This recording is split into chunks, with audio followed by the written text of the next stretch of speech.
Hi friends, and welcome to Eye on the Storm. I'm really excited to see you, and this is the triumphant return of my friend Gillyweed after casting the Heroes NA Open. Woo! Yeah, and we are actually joined not in face, but in sound by Cognitive Shot. Say hi, Shot. Hey guys, what's up? Shot was here last week, as you guys may remember, and we wanted him here to follow up on some of the stuff that we talked about last week, which was Cognitive's strategies for how they were going to come out on top, which they did. But before we get right into that, Gilly, what are people watching right now? You guys are watching Eye on the Storm. This is Anna and I's show that we've been doing for nearly a year now that focuses all about Heroes of the Storm, Blizzard's new hero brawler. And if you guys haven't been playing it, you should definitely check it out. It's a lot of fun, but of course if you're here, you've probably at least heard of it. You've maybe even played it. We're going to have guests. This week we have Shot from Cognitive. He's going to talk with us for a little bit. He's got some scrims, so he has to go a little bit early. But we're still going to have a play session as always, and you can always use the hashtag StormShow to talk to us on Twitter if you have any questions.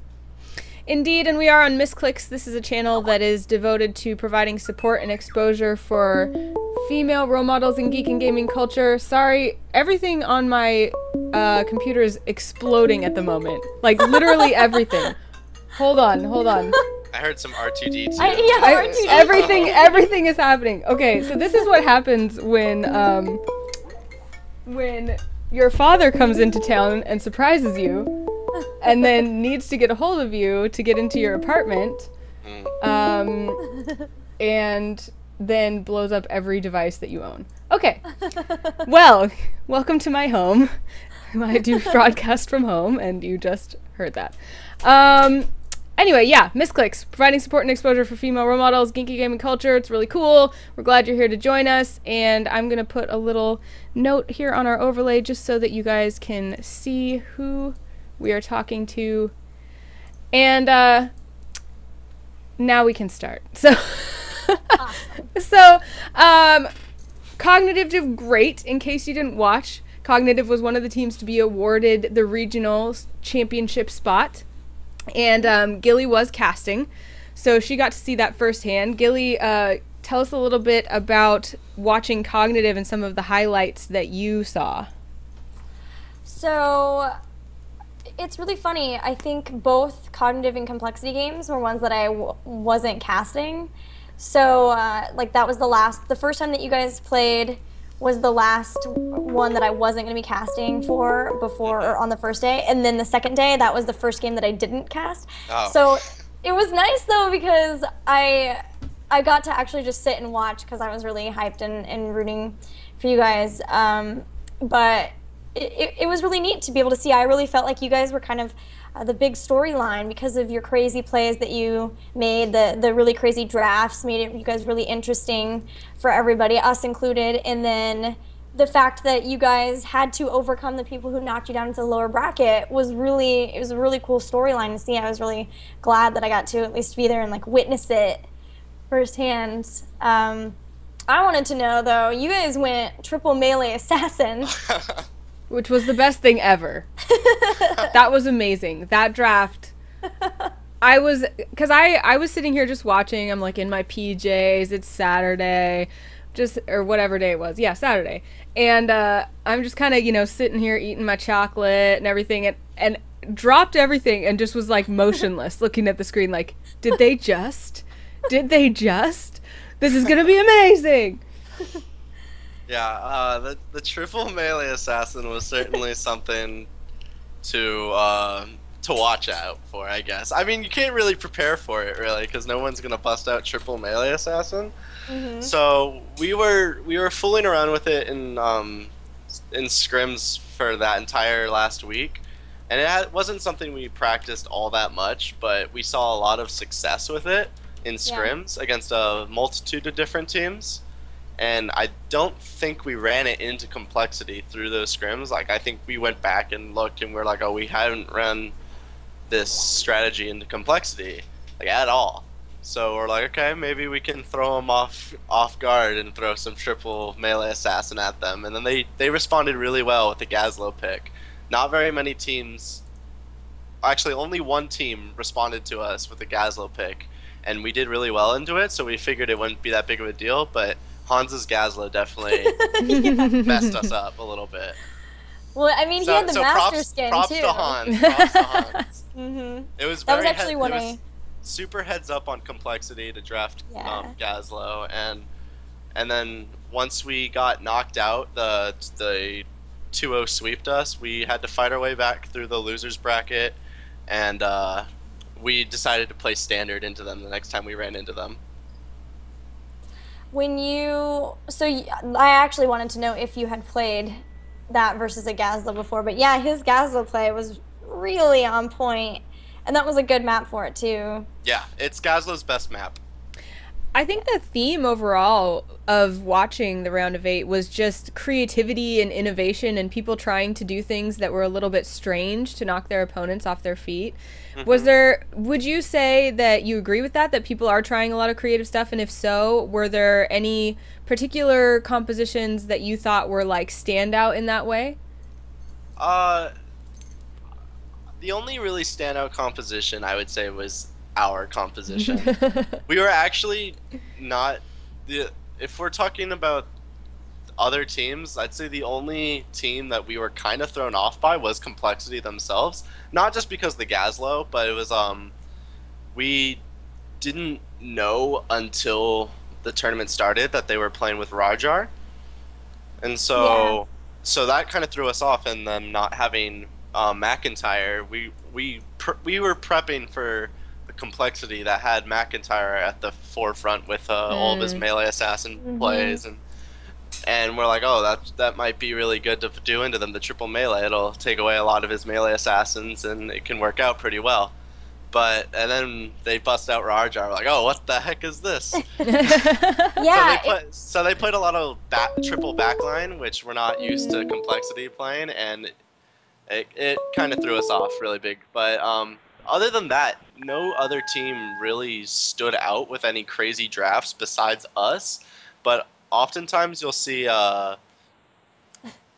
teams in tournaments try to bust out things that are not traditional or not standard, so that they can confuse their opponents and ride that momentum. But then when that fails, you'll always see them go back to standard or a different strategy that they have. And that's basically what we did. Was we tried out the triple melee. We're like, oh, it's not working out the way we wanted it to. That's fine. We'll play standard and we'll draft accordingly. Just like play the game how we've always played it, and that worked out for us in the end. That is a question I have wanted to ask some of you pros. I'm so sorry, guys. Just my father is continuing to call me, so it must be really important. Hold that thought. Gilly, go ahead and take this for just a second. All right. So you guys still did Kerrigan Butcher, right? Versus Maelstrom? Yeah, versus Maelstrom. Okay. Okay, so this is funny. so let me know what was going on there. We were a little salty that our strategy didn't work. And we're like, all right. We gotta get a redemption game in here, and then that just went terribly. Also, so the fact that right after we beat Complexity, that was our big game that we were focused on. The second Complexity set, we're like, this is the game that'll get us into regionals. We have to focus really hard for it. And when that game won, there was a little bit of celebration in the room. So, in my opinion, I think we celebrated a bit too much, and the adrenaline was too high for us to come back into that status of mind to play a game against arguably the second best team in the scene. Yeah. I mean, we've played against Maelstrom a lot, but I don't think we were playing at our highest caliber of play in that set at all. Yeah, I mean, it makes sense. I'm sure there was just so much relief, too, knowing that you had just beaten the ones who had sent you down. Yeah. Were you... Oh, go ahead. We also have we recorded our celebration. So one of our management guys came in with like a video camera and was like recording us at the end of the game. So that's awesome. Hopefully we can get that out on social media sometime. Yeah, that'd be amazing. You definitely should. Were you like, what were you guys feeling when you knew that you were gonna have to go back up against Complexity? Were you nervous, or were you like, okay, well now we know that they're playing with Rajar, and we can kind of adapt by this point? That's a good question. We were actually a lot more confident than the first time we went up against them. Mm-hmm. We played against the other teams in the tournament, like Goon Squad and 2Arc, and we fared really, really well against them. And in fact, the entire tournament was 2-0s, no seven to game 3, which was really cool. It was actually amazing. But the second time we went up against Complexity, we were very ready for them, and we adapted from our previous set against them, and I think we understood what their game plan was coming into it, because we also watched them through the winners bracket. We were watching their games, and we were trying to figure them out as well, because we knew that they were going to be our hardest opponents. Mm-hmm. They definitely had changed their playstyle quite a bit, like you mentioned, with the change with McIntyre. I was actually really impressed because they changed him out that week. So to be able to still get that far, I mean, I know it's got to be frustrating to not get that spot, but to get that far still, with the fact that they did just have a roster change, I think that they can probably be looking pretty forward to the next Open. Yeah, it's incredible how well they did with that quick of a roster swap. I know Rajar's been with them for some time, but he's never actually like played with them in a tournament setting. Or I think he's been with them, I think, in a coach spot. I'm not sure, but having done that well with that young of a roster is really, really impressive. And I know that they are looking to fill in that roster spot, and I can only see them getting better. So they're definitely someone that we need to watch out for and constantly never underestimate them. But we're feeling very, very confident. We were super relieved after the set, and being the third team to take the NA regionals was super exciting, super relieving, and we just felt very, very confident and proud in ourselves, and reassured us this is where we should be. That's really amazing. Good for you guys. Looking at the America's Championship, what do you guys?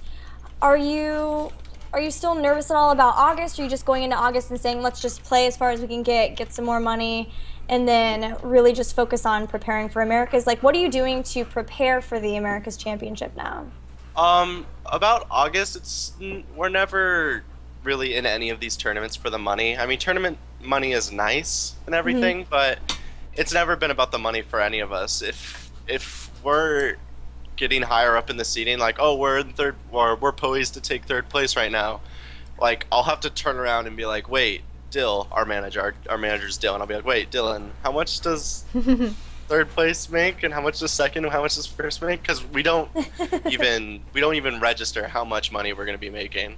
So it's all about winning, making a statement, saying this is where we belong, and what we're doing for NA regionals is we're just we're playing in every tournament that we can. We're practicing against the highest caliber of teams that we can, and we're just prepping for the hardest competition that we have yet to face in the NA regionals. I do want to follow up on that question I was asking just a minute ago. No, that's because fine. It is something I've been wondering about. When you guys have these kind of zany compositions like the 3 melee assassins, I know that that means you guys have played them, you've practiced them, you know that they work, and they've worked for you in practice. But then, as you mentioned, a lot of times we see that those strategies that are a little more creative, they're really risky, and a lot of times they don't pan out. So like you said, for you, that's when you go back to kind of the standard play. When we see compositions like that, is that a result of the fact that kind of the practice that you guys are able to get and the scrims where you're able to show that are not the caliber that they are when you get into the actual tournament play? Or is it just that those strategies are kind of a wild card and you know it could kind of go your way or not? What do you think? It's a little mixture of both, actually. Like, they are a wild card and people get caught off guard, so that factors into how effective they are somewhat. And then for the practice in scrimmages, no one is playing at their top caliber in scrimmages. Yes, you could be trying really, really hard as a team, but the importance of the games aren't there, and nobody's like trying their heart out to win this game, even if they're down, say, 4 levels. They're like, oh, we can get back in this game, no problem. It's a lot of the time it's like, all right, guys, we got this next game. Don't worry about it. Mm-hmm. So you don't really get the most out of scrimmages as you could, but it's definitely very helpful to see how certain compositions work and how other teams adapt to different situations. It's just tournament play is much more emotional and a lot more stressful than scrimmages. So whether it's your team handles stress better, whether the compositions don't work because players are playing harder, it's just a mixture of all the things. I know that Blizzard would really like it if there were no such thing as like a standard comp, I guess. You know, if there were a lot more malleability with what you can draft. But I think I hear that across the board, that people will say, you know, we choose to play standard when we have to. So would you say that we mostly see those compositions that are quote-unquote unstandard in the first game, and then we'll see teams be very careful to be within the established meta for games beyond that? Depends on who wins, really. The first game, like, if the team that has a wonky strategy wins the first game, say they play a wonky strategy the first game, they win with it, they're more likely to bust out an even wonkier strategy the second game, because they have that game cushion. They can afford to lose a game, although it's not the most intelligent thing to do, like to put a game on the line, but they feel a lot more comfortable and they feel like the stress has been relieved off of them, so they are more likely to bust out those wonkier compositions. Like sometimes you see in ESL majors, like it's a best of 3 between 2 teams. So if, say, Cloud9 Maelstrom beats Goon Squad or somebody, I'm just making 2 teams up on spot. If Cloud9 Maelstrom beats Goon Squad the first game, you might see King Caffeine bust out Murky the next game, because he's been known to do it. In all the ESL majors, they've done it before. But it's not really a BM thing either, BM as in bad-mannered. It's not really a manner thing, it's just people are feeling comfortable and they want to see if things work out the way that they think it will. But if you lose the first game, you are most likely going to play as standard as it gets, because you don't want to risk anything on somebody being uncomfortable. Totally. Speaking of something being kind of non-standard, you guys' play revolved a lot about, well, obviously like the melee assassins, but also you had Lily a lot. Yeah, so, I wanted to ask about that. Yeah, so and it kind of seemed like you guys were kind of almost like, we will take Lily just to ensure that you guys kind of don't get these burstier supports. So like, was this something that you guys had just been kind of planning, like if we can just figure out how to play really well with Lily, like the best we can, then we can get everything else that we really want? Like, what was the thought process there? Well, a lot of teams are afraid of getting banned out of supports and being forced to play Lily. Yeah. However, we don't really see Lily as like, yeah, we would prefer to have Malfurion or Uther or Rhaegar or one of the great healers, but we don't see Lily as an awful support. She's actually far better than Brightwing. Sorry, Gilly. your little pout came out so immediately. Like, but she's far better than Brightwing, and we don't really. We have a really good support player. Iacona is super comfortable on every single support, and he's arguably, in my opinion, one of the best Lily players out there. So we don't see it as a hindrance to take Lily. So we would rather get those power picks behind our composition and then fall back on Lily. That one play where you guys were in the bottom temple. And Butcher was staying alive? Yes, and Lily was like around the side, so they couldn't stop the Jug of 1,000 Cups. And then he's just like standing, and they've got like the gap between them, but it's still underneath the jugs. Oh my gosh, it was so good. We had jugs going, and then we had the Tyrande Overflowing Light 13 talent, and then we also had a protective shield coming out from Tyrande, and then we had the 2 circles from Kael'thas and Starfall. We had Phoenix and then Starfall, and it was just, if the enemy team wanted to go kill Butcher, they were gonna die doing it, basically. And he just, and then we had Glaurung was able to get his Butcher's Brand on Tyrael after he judgmented, and he just would not go down. It was that, and then the Furnace Blast at the boss. That game. I have that queued up So actually. good. Let me show you guys. okay. Yeah, so we can It's gonna watch be it right delayed here, for but me. yeah, I mean, but you can just tell us from memory what it was like. I remember exactly.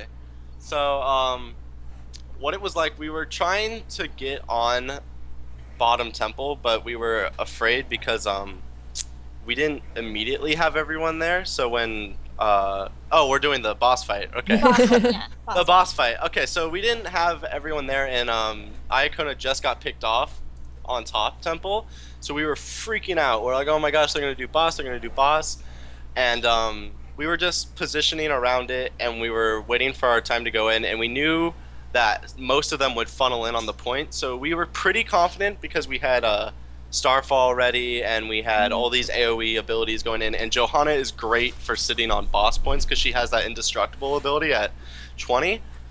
So when we got on the point, we were fairly confident. We were still a little bit afraid because they still have 5 people to our 4, but when I'm gonna actually bash someone right now.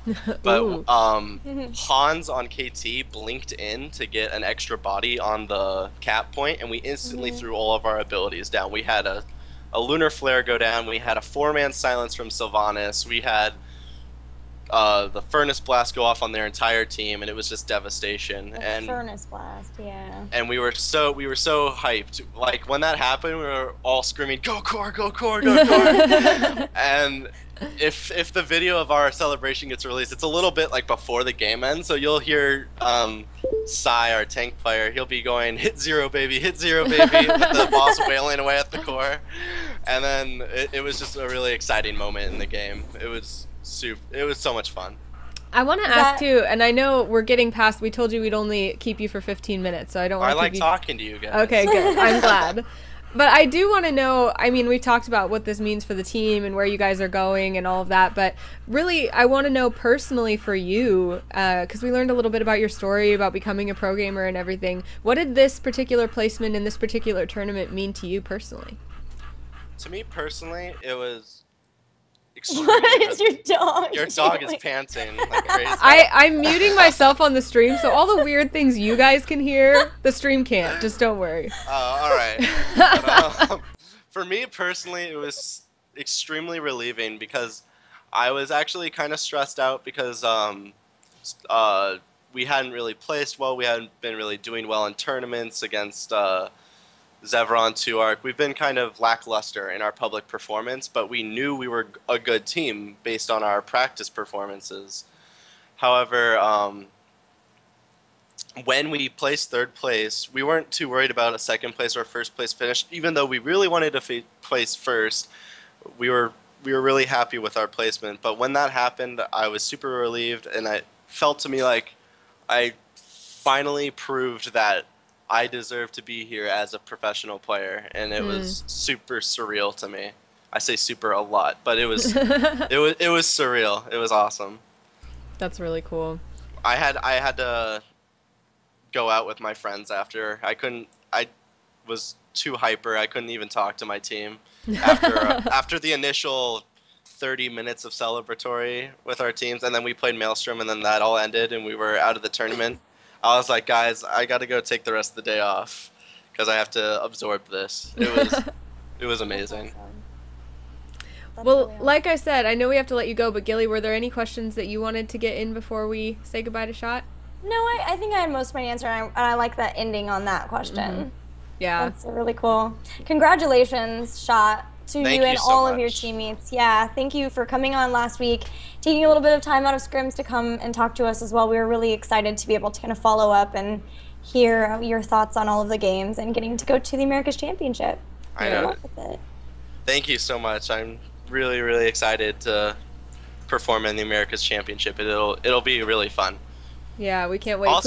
Also, we get to see all the other players. It'll be super fun because we never get to see anybody. We don't get to see, say, King Caffeine from Cloud9 Maelstrom. We don't get to see Arthlon in person every day. Yeah. So it'll be super fun.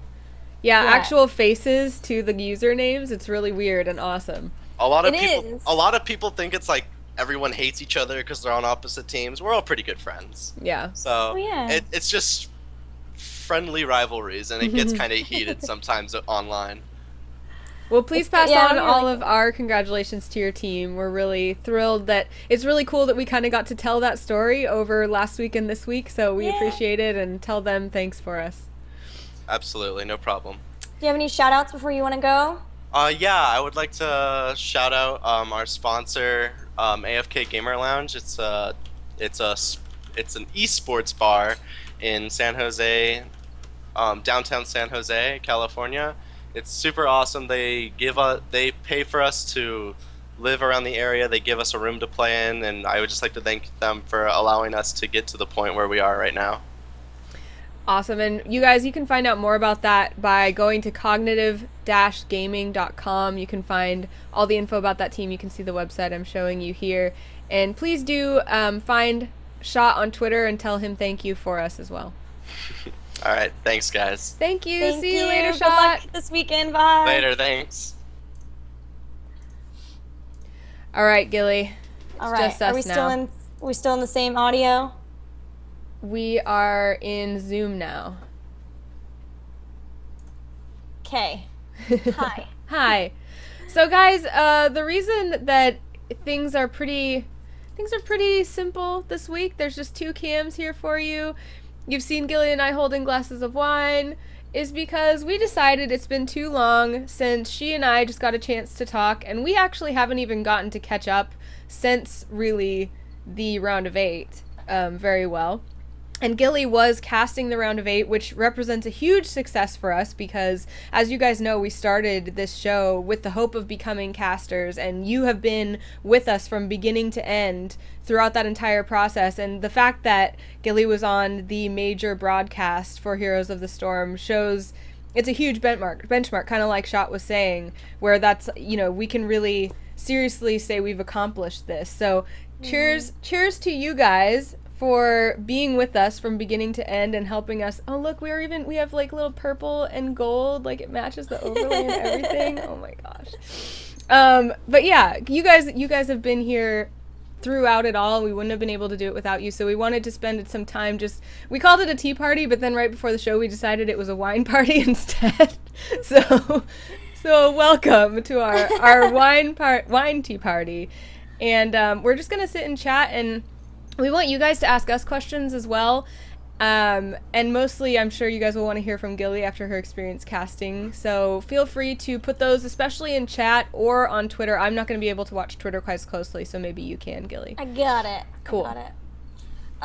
Yeah, it was really weird actually when Shot was talking about how it felt to be able to qualify for the America's Championship, because that is exactly how I felt. Really? After finishing the cast. Yeah, just totally validated. I left my job, my full-time, like, well-paying job of like working on a government website 2.5 years ago because I wanted to pursue casting. And it was after actually seeing you host Lone Star Clash and In Control cast it. Mm-hmm. I was like, I want to cast. I want to do esports. And I left, and it took a long time, and it took finding the right game for me too. Like casting StarCraft was never really felt right. And then switching to this, and then feeling like, you know, the love that I have for Heroes, and then us starting to cast from amateur teams and seeing some of those amateur teams in the round of 8, like Goon Squad and Pool Play-Doh, and even Cognitive, because they were Shot and the Bullets Reloaded, and they were in the amateur series too. Like seeing all of those guys and being there too, I was just like, this is just insane. And it was very surreal, just like you said. Even when I got off the stage on Sunday and it was all done, and like sat down in the studio with my like Play-Doh food and was watching the guys, I was watching them through the TV screen that I could see, and I was like, man, someday I'll be up there. But like, what am I saying? I just did it. I just like, I couldn't tell my brain, you were just up there, you just did it. It was really crazy. Yeah, I had that feeling too, even watching from home. Like this feeling of, well, first of all, of course, like I said, feeling of pride for you, but you were talking about the amateur teams and having seen them grow. And a lot of those, like, I remember the first time we tried to pronounce their names, you know, the first time they showed up in the Heroes Hype Amateur Series and some of the play that they would do. Like you said, especially talking to Shot here when we were like, Shot and the Bullets, that's a funny name, you know, back in the day. And so looking at how many of those teams were teams that we had known before they became acquired, or that were still teams that we were used to casting in Heroes Hype. And I felt kind of a sense of the pride that I hope you guys all feel when watching, of just kind of being part of this movement that we all did together, you know? And it feels good as a community to share that, like these big growth milestones. So this is a big one for us. But tell us, Gilly, because a lot of times what's really cool when you talk to somebody who is part of a broadcast is learning what it felt like that in the parts we couldn't see. And I know a lot of the viewers have never been to the ESL studio in Burbank, so can you tell a little bit about like what that felt like and what the atmosphere was like and interacting with the other personalities that they may know? Yeah, well, everyone was really, really amazing. I came in for rehearsals on Friday, and I think I had a really good mindset going in, which was these guys, all the guys that I've been with, Solid Jake and Kubi and Forecourt Jester, they've all done it before already because they did the June one. Mm-hmm. So I kind of went in with the mindset of like, I'm going to be the one ramping up. It's going to be a lot of like, Gilly, you need to do this instead, and you need to do this, and it's going to be mostly focused on like getting me caught up with everyone else, which is what it was. But because I like went in with that, I was completely fine with it. But it was really nerve-wracking. You know, I've only casted from my computer. There's really only two things you look at: the webcam and then the screen that is directly beneath the webcam. Right. And there's screens that you're looking at. There's the screens where the game is actually in the desk, but then there's screens up as well, and then there's different cameras to be looking at too. And it's a lot of different things, a lot of ramping up, knowing, you know, where you're supposed to be looking. I know that I wasn't always looking the right place at the time. That's definitely something that I can improve on. But that was, I think, the big thing, is just trying to like ramp up. By the time I went home from rehearsals, I was still very nervous. But the three guys, everyone from ESL and Blizzard who were there were very, very supportive. And then the three guys were incredibly supportive too. There was never like frustration. They had so much patience. They were so nice. They were constantly like, you can do it. Like it wasn't even like a, you know, frustration at all. It was just completely just, you can do it. You're going to be fine. We totally believe in you. And they were always there to help if I was like struggling and all and trying to say what I was going to say. So a big shout out to them, because they definitely held my hand through a couple of at least the early ones while I was still figuring stuff out. Yeah, it seemed like you guys all had a really good time. That really came across. And you were saying about the screen in the desk. I know that ESL kind of has these like modular stages, right? So just tell us a little bit about what it felt like in there. Like, what do you, because we see you, right, through the stream, but when you're looking at us, quote unquote, what do you see in that studio? It's, you know, cameras. There's like some different screens to look at, like with teleprompters, and like you can see the feed as well. What was interesting to me is that like all the lights are down, and so you don't really see any of the people out there. But like, I don't know if you guys have seen the recap video. I hope that you'll watch it if you haven't seen it. I thought they did a fantastic job with it. I haven't seen it. I need to watch it. Oh yeah, it's so good. I was really impressed by it. But I got to do the voiceover for it, and then there's a camera shot at the beginning that I did just to kind of like, you know, put a face to the voice that you're hearing, like kind of guide you throughout these games. And that part was done at the very end after the whole broadcast was done. And then the lights were up and people were like just kind of eating and hanging out while I was having to do like this video take. And all of a sudden I was like, there's people in this room. How did I not realize that there's people here? When you don't really, it's just a different feeling when there's you and a couple of other people at the desk. You're kind of sharing in this. So you can kind of like help each other out when you kind of start lagging or having trouble figuring out your words. But that was like just me and a whole bunch of people just like, let's watch Gilly while we eat this food. So I think I got more, I don't know, I got just as nervous, I think. Or maybe almost as nervous as I was right before I went on for my first game. Just at the fact that, like, oh, there's all these people watching. That's fine. Well, what kind of feedback did you get from the community at large? Because I was in the chat, I was seeing how people were reacting and, you know, looking at Twitter and stuff like that. How much of that gets through to you, and what was the reaction like from the community?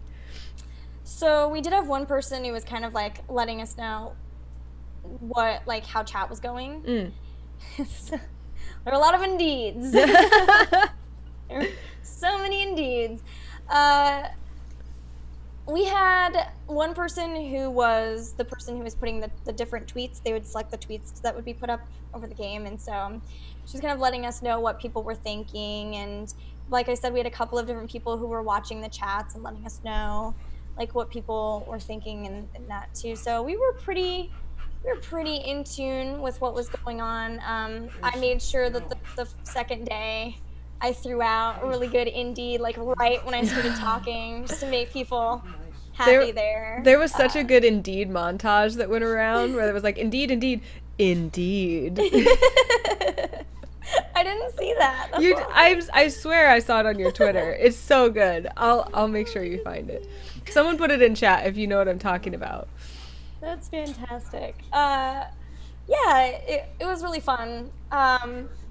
It was so weird, the whole Indeed thing, because somebody brought it up and showed me, like, this picture that Desto made that was Tyrael with Indeed and me on it. And I was like, okay, that's funny. And then they're like, no, they're joking because you're saying it a lot. And I was like, I am? It's like, not something that I ever really say a lot, but I'm nervous. I'm casting with people that I've never really casted too much before. I think Forecourt Jester one time. And so, like, I never realized this, but when you're casting with somebody that you're not as familiar with, you kind of find more words to fill with, because everybody talks about different things. Everyone focuses on different things when they cast heroes. And so when you're not really used to, like, knowing what they're going to be talking about and how to, like, segue from that, you kind of just throw out a filler word. And so that's something that I was not anticipating, but thankfully everyone seems, for the most part, to be, like, on the Indeed train. In the positive way. Yeah, I mean, and actually Trixler messaged me because we were modding together, and he was like, oh, Gilly has her first caster word. It's official. She's a caster. And I was like, yeah, that's the way to look at it, you know, because every caster has something, you know, especially on their first big breaking out official broadcast. And Indeed is a pretty good one, I think. It's like a very positive word, you know? It could be worse. Yeah. It was, I'm actually just personally very proud of that I did it. I've always been, like, somebody who gets pretty nervous, and, like, I didn't, like, tell very many people this, but I actually had, like, a panic attack the morning of on Saturday when I was in my hotel room, and, like, just I had to I actually full on pep talked myself in the mirror, like, you can do this, you're gonna be fine, you did rehearsals, you can do this. And then I went in, and then I was feeling okay, but, like, my stomach was a wreck because I'd been so nervous. So I could only eat, like, carbs. I had a whole bunch of bread and rice that day. I was like, please help my stomach, something. And then right when I was my time to get up on the desk, like, we'd been having some technical stuff because there was a huge storm, like, 10 minutes before. So it was, like, a lot of issues. So I was like, I'm going to have to fill, and I'm scared. And so I got up there, and I was very nervous. And I definitely, the first time on camera was, like, deer in headlights. But once I got used to it, they kept telling me, like, once you get used to the flow of it, then it's fine, because you're always kind of saying the same thing, and you're always in charge of, like, the same part of the broadcast. And then once you kind of just get used to that, then you feel a lot better about it. And it was true. Like, once I had been through it a couple of times, I was like, yeah, this is not so bad. And then I really started to have fun with it. And I did like the camera part was, like, the more nervous part that I was about, because once we got in the game, I was like, I know this. Oh yeah, this is easy. How to cast. So I was so excited just to see the game, and I was like, this is the part I can do, that I wasn't even, like, nervous about casting. I was just like, let's do this. This is the part I know. Nice. Yeah. Well, I want to know what modding was like, though, because you had a very tall order. It was interesting, and, you know, this isn't a topic we normally really address as much on this show. We try to keep it more about the community and the game, but I think it's really relevant because everyone in Twitch chat right now knows what Twitch chat is like, right? We're not going to pretend that it's different than it is. You guys have all experienced it. You know what it's like. So as soon as there is a woman on a broadcast that is traditionally 100% male, there is a bit of a backlash, whether positive or negative or anything in between. And there's a lot of inappropriateness, right? And so it was interesting that Blizzard didn't have very many mods in chat at all. And so it's interesting to say it got out of hand, because by saying it got out of hand, that's by the standards that I have for the Heroes community. Compared to other communities, it was fine. It was great compared to the way that other streams are. Even StarCraft, which I think is one of the more, like, they call it the gentleman's esport, you know, the one that's very, very manners focused, and they have pride in being that community. Even a StarCraft stream was way worse than what we experienced. But there were some comments that were downright, like, violent and, you know, not only discriminatory, but harmfully discriminatory, you know, things like that. So I actually messaged one of the mods that was there and was like, hey, I want to point out to you this one comment because that person needs to be banned, because we need that not to be here, because it's a lot of people were saying, hey, this is ruining my experience. Like, I want to watch Heroes. I'm here to watch Gilly. I really like her as a caster. I don't need that trash here. And so they actually gave me a ban hammer, which was amazing. Yes. Yeah, I was like, oh, okay. The power. Yeah. Did it surge through your veins?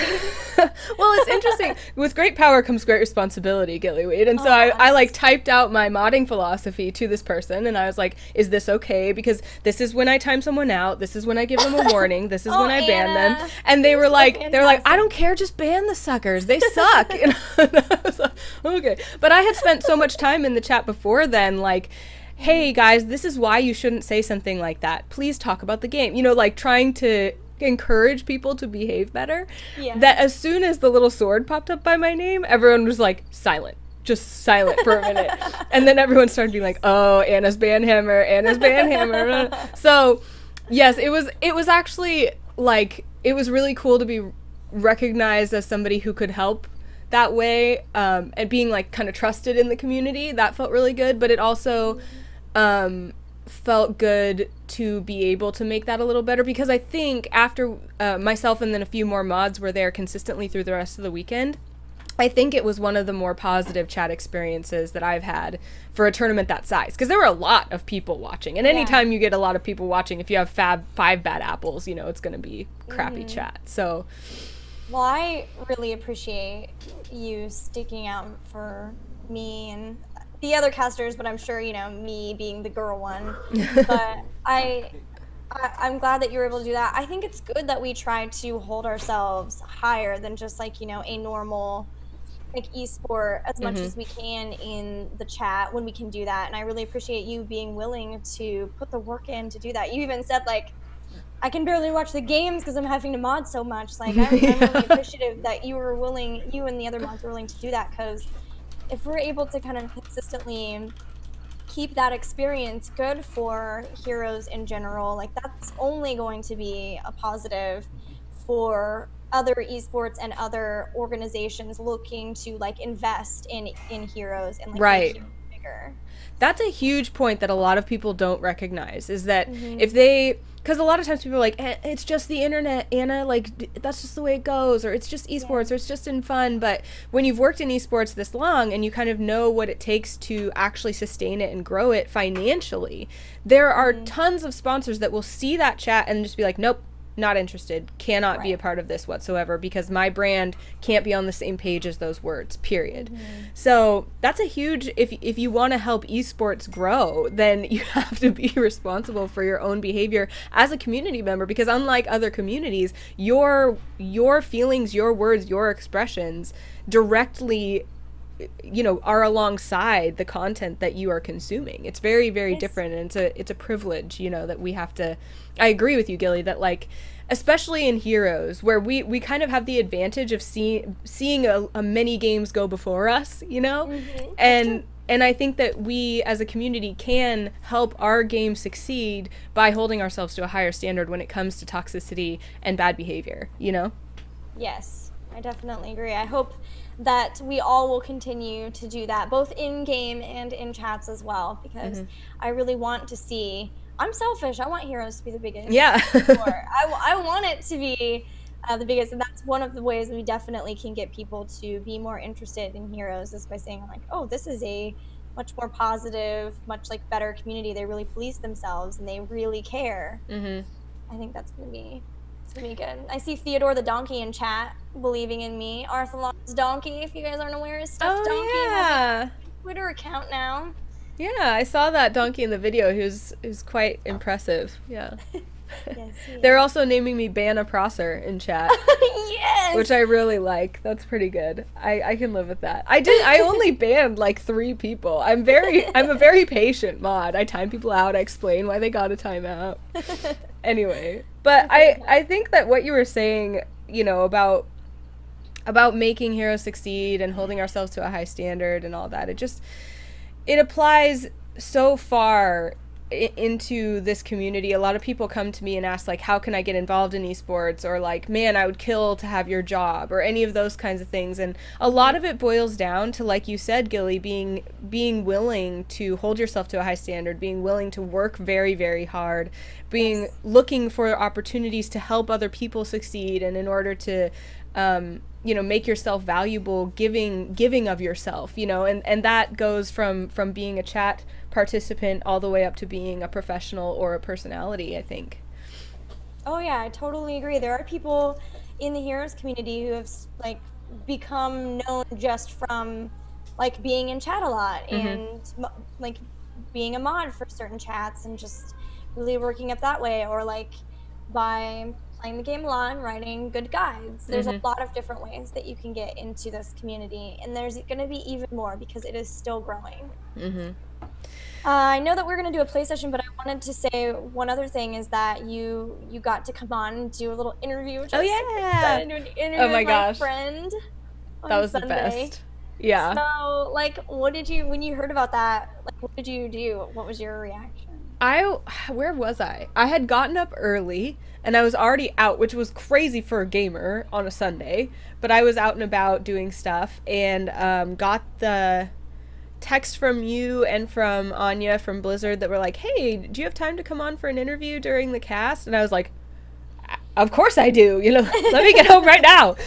So, you know, got home, and of course you guys probably saw the misstep where I couldn't see or hear the other side, so I kind of sat there like this, like waiting to go on, having no idea that I was being shown on the stream at all.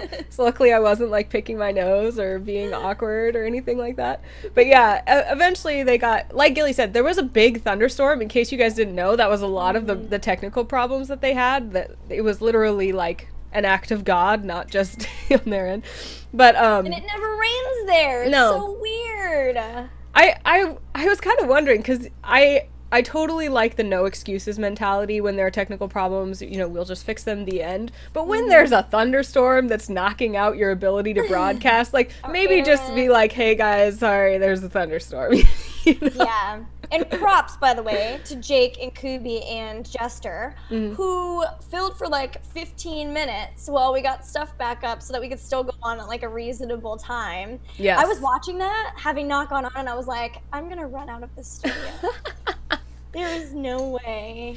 Well, you guys all did amazing. I think, like, just the professional quality of your guys' broadcast and keeping it, like, felt very fun and very fast-paced while I was watching. We bonded. We, like, had some hangout times and we bonded, but they were just very open and welcoming me, like, to the family, the caster family, like, you know, that broadcast family, but everyone was in production, and that the other casters, and that made it a lot easier to just kind of joke around. And when I made my first joke, the circus trope one, I was like, inside I was like, I made a joke. I did it. I made a joke. I was like overly hyped.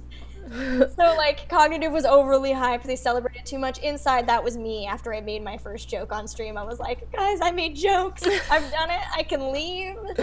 I can go home happy. I haven't even casted a game yet and I made a joke. It's fine, yeah. Oh, sorry, I totally bunny trailed away from your question. Yeah. So yes, I got to go on. Gilly got to do a brief interview with me, which was really cool because, like you were saying, we're so comfortable with each other now. It's really weird.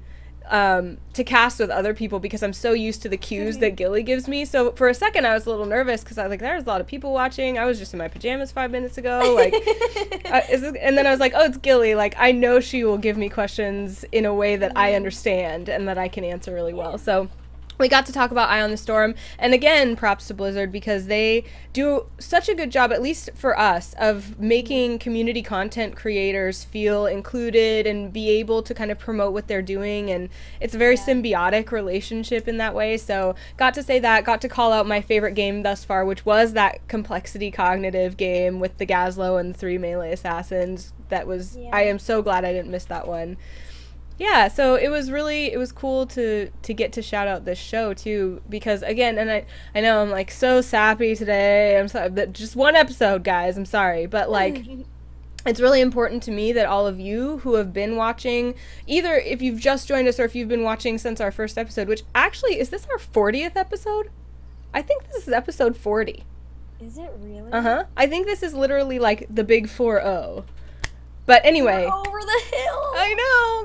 But so if you've been here all 40 episodes, like I just want you guys to know how important it is to me that you get recognized, because when I talk about the show, I want you to know that I'm talking about you as well, because I don't think that I personally would have become a caster if I weren't accountable to all of you to be here every week learning. Yes. And if I didn't get the support from all of you each time that I did it. Like, I'm actually going to make myself cry. But again, one episode, then I won't be sappy anymore. But that's part of why it was really so important to me that I got to do that interview, because I got to give all of you guys a little shout out. Yeah, I'm very grateful to you guys and Anna as well that we were able to stay accountable, and to Heroes Hype. We definitely have to give them a shout out for letting us go in there. I can't even. I sent Miss Honey like the longest message afterward, and I was like, I am up here thanks to you letting us cast like the amateur series terribly when we started. I mean, I yes. to record a VOD. Yes. I think about that so often. I should send more messages to Miss Honey that way. Miss Honey is the owner of Heroes Hype, which is the company that does the Heroes Hype Challenger series, which used to be the Heroes Hype Amateur series, which Gilly and I have been casting almost when did it's I think it's been like a long, 5 or 6 months. Yeah, a long time. And that absolutely paved the way for us to transition the knowledge we had into the skill of casting. I don't know what we would have done without her willingness to let us bumble our way through those first few months. Yeah, I know. They've been fantastic working with us. All of the Heroes Hype people are. You guys, we know a lot of you guys watch both of them, and you guys have been, it's unreal how supportive you've been. We're so grateful. Thank you so much to all the support that you've given us. We hope to continue to grow in the community, and we hope to take you right along with us, because it's been a fantastic ride so far. I'm keeping my fingers crossed for us sharing a big desk someday, Gillyweed. I think that'd be pretty awesome. I love casting with you. I love it too. Oh my gosh. Okay, so like you said, we do have a play session, and we could keep doing this forever, and we probably will after the show when you guys aren't watching us, but we appreciate you indulging us in this episode, this cheers to you tea party. But we will but we're gonna set up our play session, and there's plenty of time left for questions if there are things that we didn't answer that you want to know about. We meant to talk about Leoric during this section because did we? Because we're gonna play Leoric in the play session because he is brand new, and we usually cover new heroes on this show. We didn't get to yet, but I'm gonna play Leoric. So I'll tell you what I know about him so far, and you guys can ask questions and tell me what you think of him so far while we're playing, if I can manage to play him and talk at the same time. And we did have a couple questions, so we'll bring those up during the game. Awesome.